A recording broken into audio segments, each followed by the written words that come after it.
It's time again for the Throttle Up Leadership Podcast with Dr. John Dentico.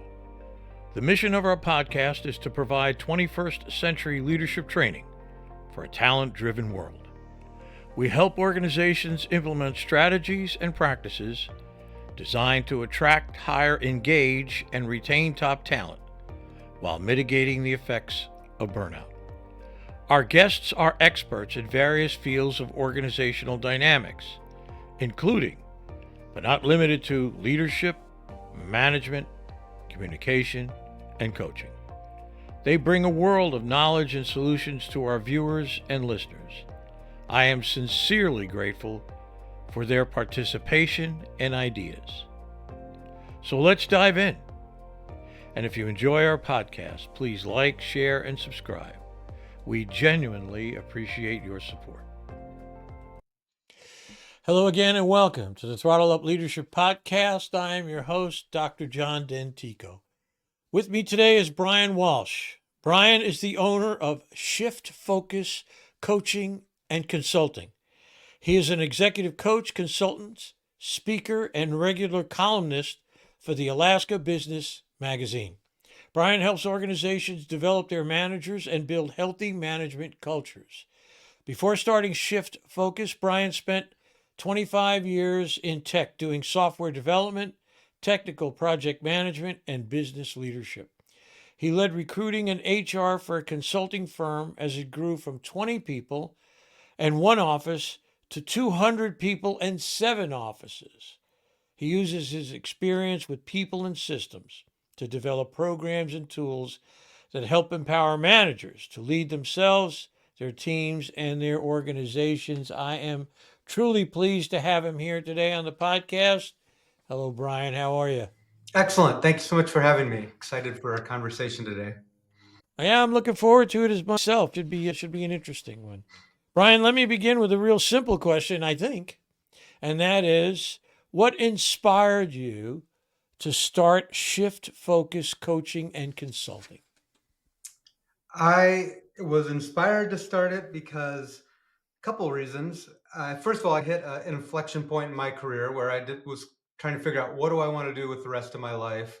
I'd been at this consulting firm for 25 plus years and knew I wanted to do something that had a bigger impact on people more than technology. And when I thought about where I thought I could make the biggest impact or where the biggest impact could be made, I knew it was with managers. I had experienced that myself, both in terms of being a manager and being managed.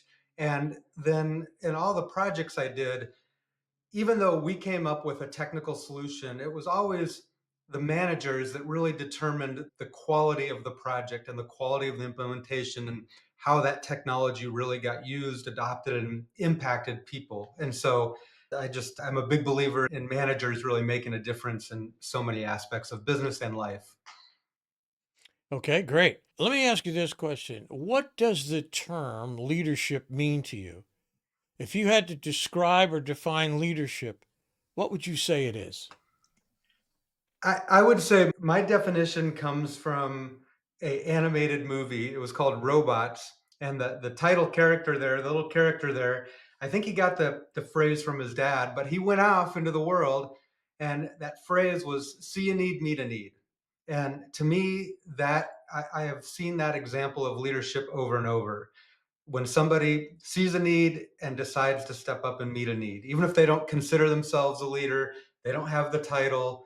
When they do that, that to me is leadership. Very interesting. Yeah, I've always said the principal requirement for being a leader and doing leadership is that you want to make a difference. In some respects, I've had enough of that. I want to go out and make things better. And so I think for me, making a difference, stepping into it has a lot to do with leadership. Can you give me 3 reasons, Brian, why people in this multi-generational workforce would choose to stay with an organization? What keeps them going back to work every day? Yeah, I think it's an interesting thing. I spent 25 years. I left my consulting firm that I was at for a few years and then came back and spent the rest of my technical career or my IT career there with them. And I think a lot of times today, we don't think that's a normal thing.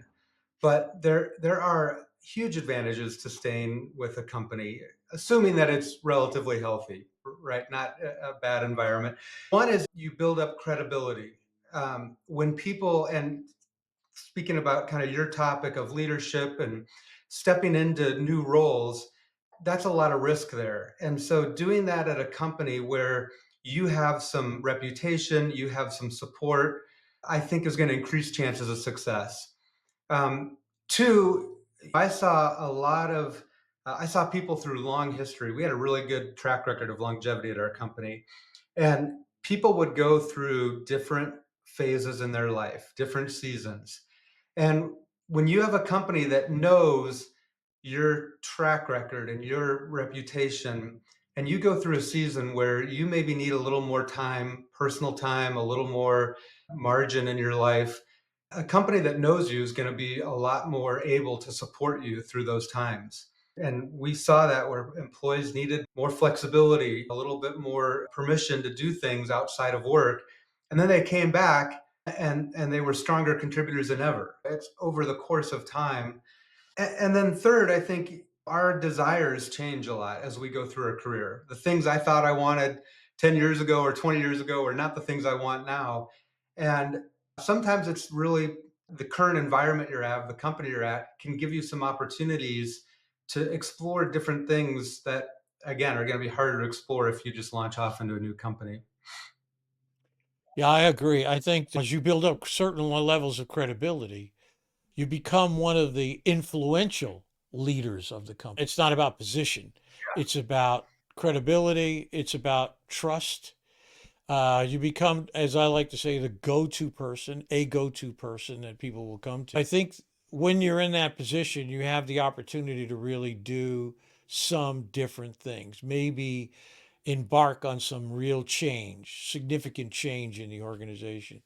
So there are certain things inside an organization that play to that, and I think it's important. I know my listeners are getting tired of me saying this, and they're going to hear it again. That there are three. I'd like to get your reflections on this. There today in this multi-generational workforce in which we live, there are three things that the skill talent pool seems to reiterate over and over again. Number one is they're looking for values alignment. Okay, they want to know that you care about the things they care about. Number two is they want to be, and it's a big one here, they want to be involved in the decision making processes of the organization. They want to matter, they want their work to matter. And third is they want training and learning that helps them develop their professional and hopefully maybe even carry over into their personal lives. I'd like to get, as you look at in your coaching business, coaching managers from your vantage point. How do you feel about that? Any reflection on those ideas? Yeah, I think those are three good ones. The decision making one is the one that stood out to me most prominently. I think values and learning and development important, but more tangible to me. Decision making is one where I could see where people in executive or leadership roles are like, I can't open up that decision, or I can't let people into that. That's my decision. I got to make it. And I think there's so much behind that, whether it's control of power, there's all sorts of things. And I don't think just pronouncing judgment on that first reaction is really helpful. So one thing, that's where I feel like coaching provides so much value, is for giving leaders and executives or even managers some space to say, what would it look like if I opened up this decision? What parts of the decision could I involve other people in? One of the things that I've seen effective is by a leader spending some time thinking about what decisions or what part of those decisions am I willing to open up and what am I not? And then how do I communicate that to my staff, my team, the people involved in this that are going to be impacted by this decision in a way that they can feel participatory. So I think, I don't know, I guess to answer your question, as I reflect on it, I think that decision making one is the one where there's just huge opportunity for everybody to grow. And like you said, get these employees that want that more engaged in the process, the organization, the mission, and the outcome of the decisions. It's interesting. That's the big one. That's the big one. Decision making, involvement in decision making. So that I was talking to a previous podcast guest about burnout. And I've been working for the last year on the implication of leadership models and ideas on burnout. The olfactory hierarchical model, where people are sort of cogs in the organizational chart, if you will, just spinning every day. Yeah.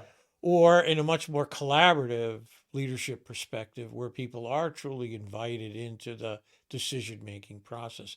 In fact, the leadership model that I started developing 30 years ago has one primary foundation, and that is contribute. We open the process up. Who's got a good idea? Who's got a thought? Who can help us go from point A to point B?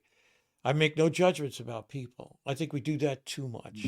We make too many judgments about people, and we find ways to separate people as opposed to bringing them closer together of trust and safety. Safe. You can say what you want to say. Get it out here. Let's talk about it. So I'm very interested. I agree with you. I think here's an interesting perspective. PricewaterhouseCoopers and Amazon now have declared that they want their workers to return to the brick and mortar places where they had normally worked before the COVID pandemic. There is doubt as to whether or not this is going to work out, even though Amazon, giving a lot of credit, have been forthright about saying we're going to get rid of a lot of the bureaucracy that's associated with meetings, to have meetings, to decide what we're going to say at a meeting. You know what I mean? That kind of a thing. So it's going to be very interesting to see how they can facilitate that and how they can, in fact, get that to work. But I'm very curious to hear how you think that might change a manager's perspective in this post-pandemic world about leadership as an influence and leadership being distributed to other people in the organization. There's a lot to dissect there. The Amazon thing, I think, is very interesting, and I agree with you. Like I think a lot of us are watching that to see how it'll play out. I guess I have, maybe this is related to what you say. I would love your thoughts too. One of the statistics I keyed in on was, in terms of burnout, was 53% of managers are burned out or experiencing burnout. And I wonder, when people get burned out, they just start going to the lowest common denominator. And whether that's, when you talk about decision making, whether that's just being authoritarian, making decisions without doing that extra effort of collaboration, or they just stop making the kind of the risky decisions and just let things go status quo. I think, in relation to what you just said, and hopefully this all kind of ties it back, the one of the fears I worry with, like, the Amazon story, and it's a big company, there's a lot of intricacies, so I'm at a very superficial, outside in Right. judgment perspective, which I agree with you, we have too much of.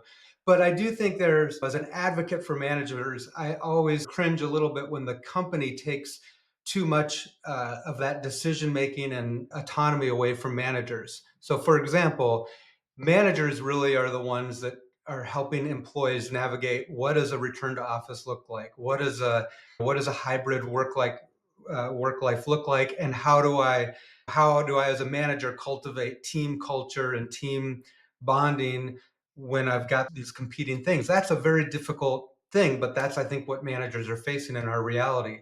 So when a company says, by January we're returning to the office, now the manager is managing a process that they didn't institute, and I think that makes it a lot harder for a manager to be successful. I would agree. I think in my work, in terms of burnout, one of the things that I key off of is what I call a loss of control and autonomy. Hmm. And people, it's been my experience that people who experience a loss of control and autonomy burn out very quickly because they feel victimized by whatever circumstances or situation is present. They can't really make the changes that need to be in order to exert control, in order to have a sense of autonomy. So they feel as though they're on the receiving end than on the pitching end, that they're out there making changes and making a difference. You raise a very interesting point, and that is too much of that is also bad. And that is if you're a manager or leader of an organization and everything is on you, all of it, you know, you feel as though you're drinking, as I like to say, from a fully charged fire hose. You're drowning here because everyone is looking to you for the answers. And I think that is part, to be honest about it, it's part of how we've trained people to be leaders. Okay. So I'll use this sort of a metaphor.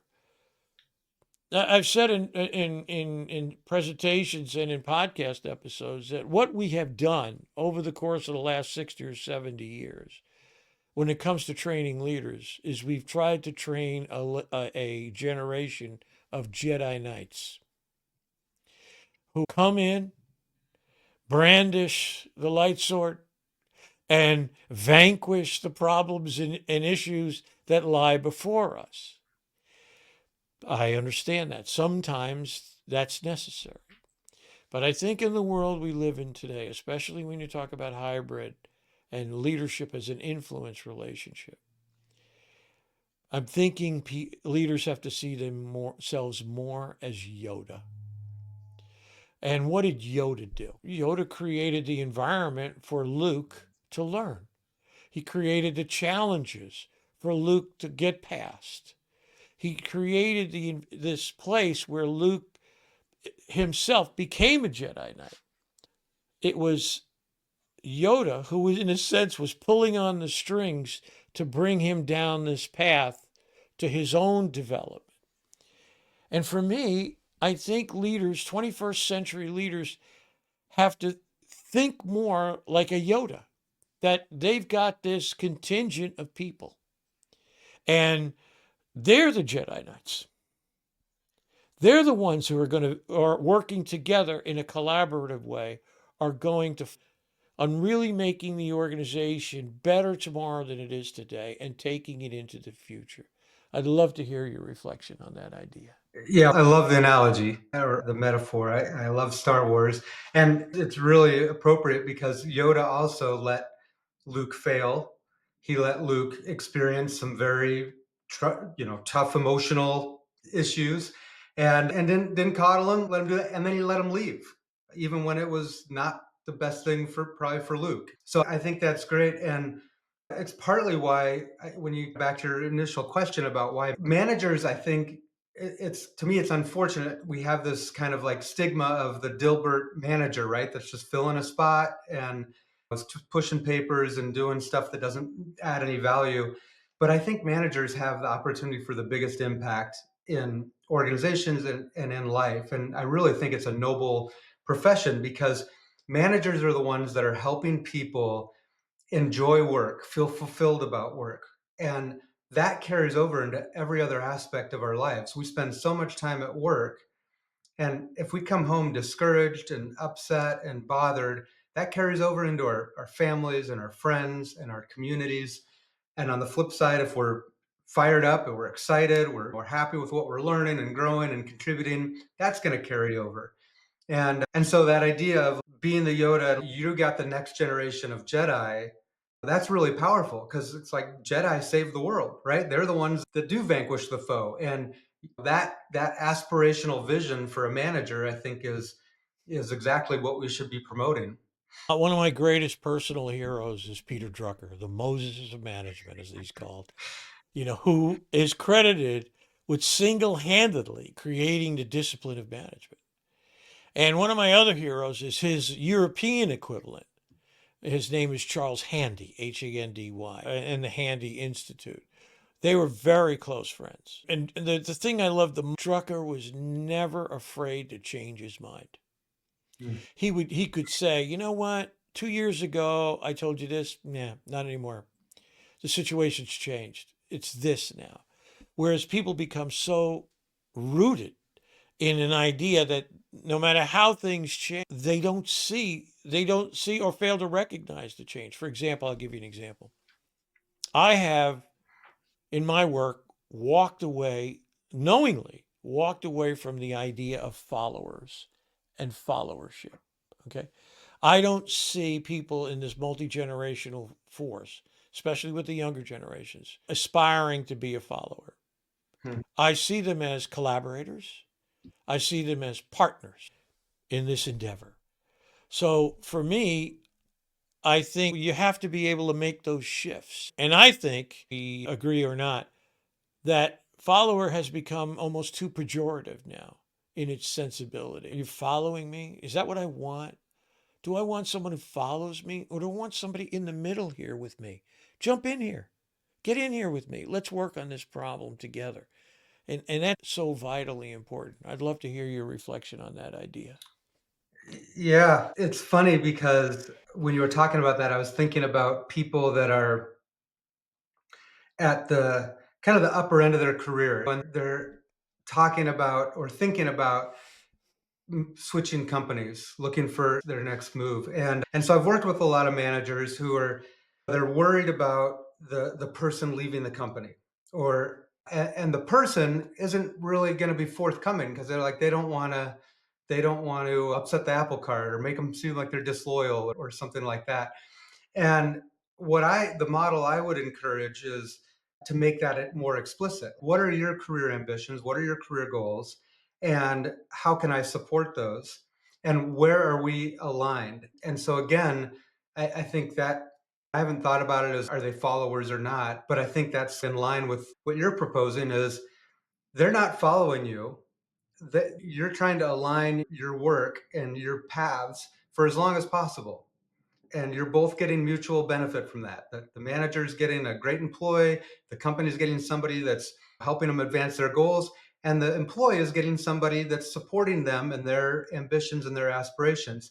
And at some point, that may diverge, like it did for me with the company I was at.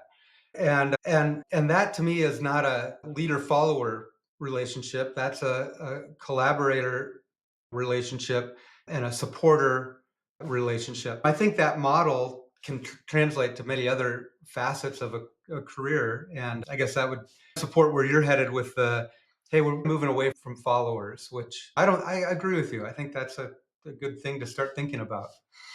Yeah. A previous guest, Dave Stephen Copshaw, on, who is in the health business, is an entrepreneur in the health business.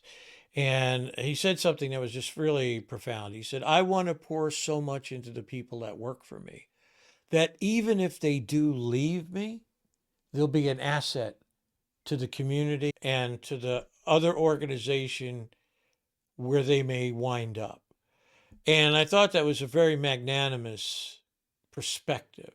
That in a sense, even if people work with you for 5 or 6 years and they decide to leave, and I don't think we're going to see too many 30-year people in organizations anymore. I just don't think that's going to happen. That in effect, what you're doing is the ecosystem of people in society who take what they've learned from you and have moved on to other organizations and bring what you've taught them, bring what they've learned to this other organization. So I think there's this continuance. It's the pay it forward kind of idea Yeah.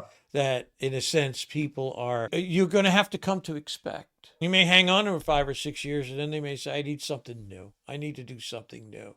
And you have to understand and respect. I think in the end, what happens is once you get to be known for that, people will seek you out and say, these guys are great. You can work for them and do really well, and they'll bring you up to speed and train you. And then you can move on with your life when the time is right. Or you may choose to stay. It's up to you. I have to ask you this question because I'm very curious.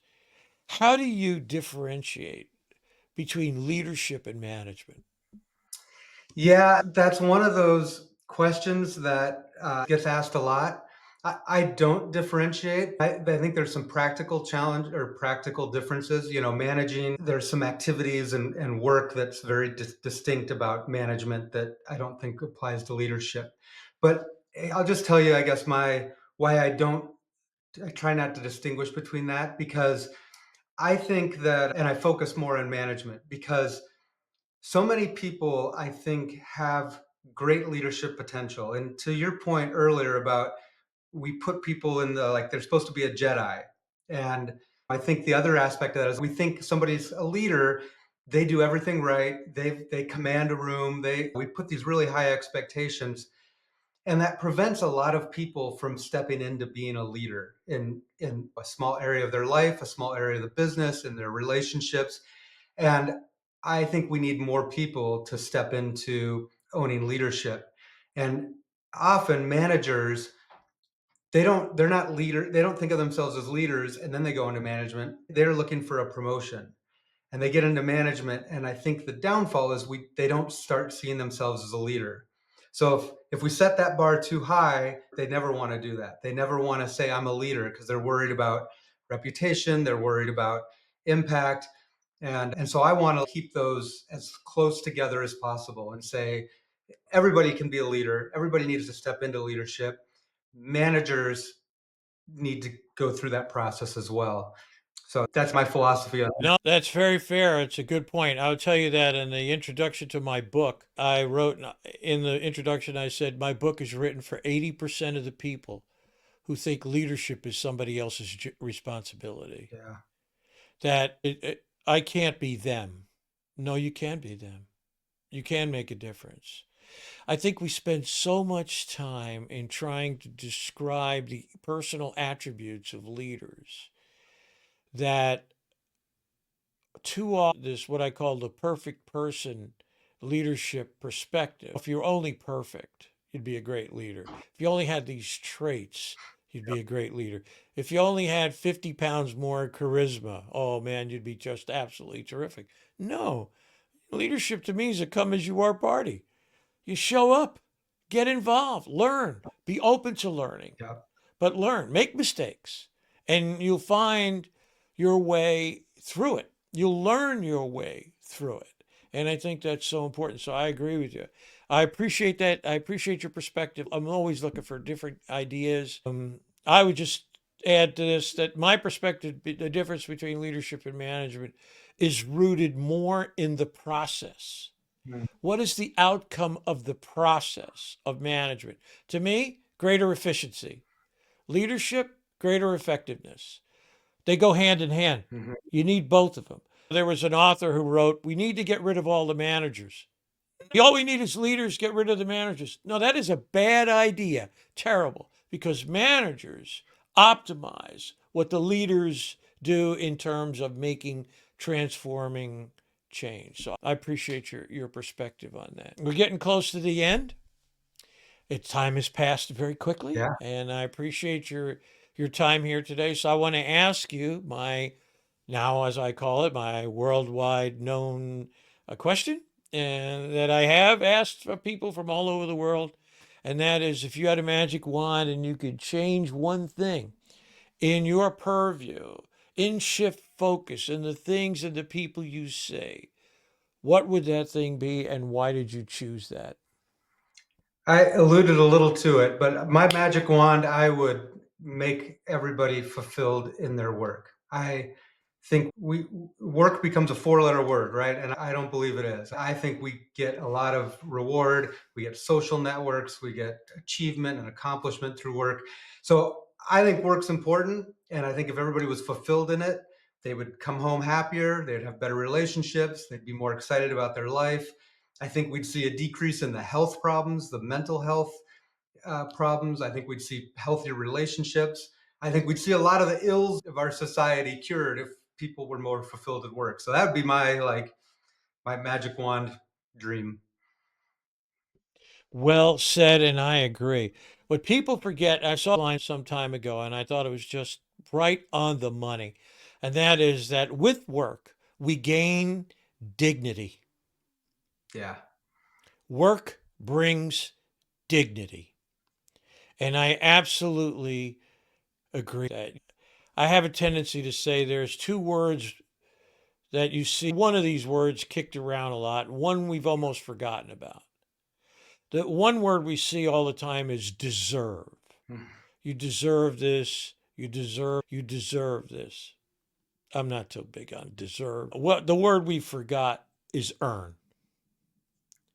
You've earned this. And work is about earning. And the magic about earning is that when you earn something, no one can take it away from you. It belongs to you and no one else. Whether it's a community college degree, whether it's a bachelor's degree, whether it's a promotion as a machinist on the job, whether it's a promotion to manager of IT, it doesn't matter. You've earned it. You own it. It belongs to you. Any thoughts on that? No, I think that's great. I used to talk to people about, hey, you've got a job and you've got a career. And your job is what you get paid to do and deliver. Your career is yours. You get to take that. That is, you've earned that. And that, don't let the company take that away. Don't offload that. That is yours, and be proud of that and take it for all it's worth. And I think that confirms what you just said, I think. I tell friends of mine, say, I don't know what my child is going to be when they grow up. I said, don't ask them that question. Bad idea. I said, the question you want to ask him is, what talents do you want to use? Mm-hmm. What do you really enjoy? What puts fizz in your soda? What makes you happy? What talents do you want to use? Because talents are transferable. You can go from one place, you can go from IT, you can go to medical, you can go to different places, medical sales or different things like that.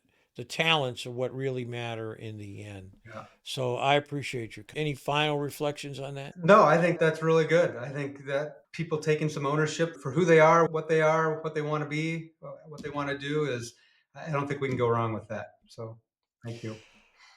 And Brian, I appreciate your time today. You've done a great job. I want to thank you so much for your time and your willingness to be on the Throttle Up Leadership Podcast. I wish you and your consulting and coaching business all the success in the future. Thank you so very much for being here with me today. Thank you, John. This has been a pleasure.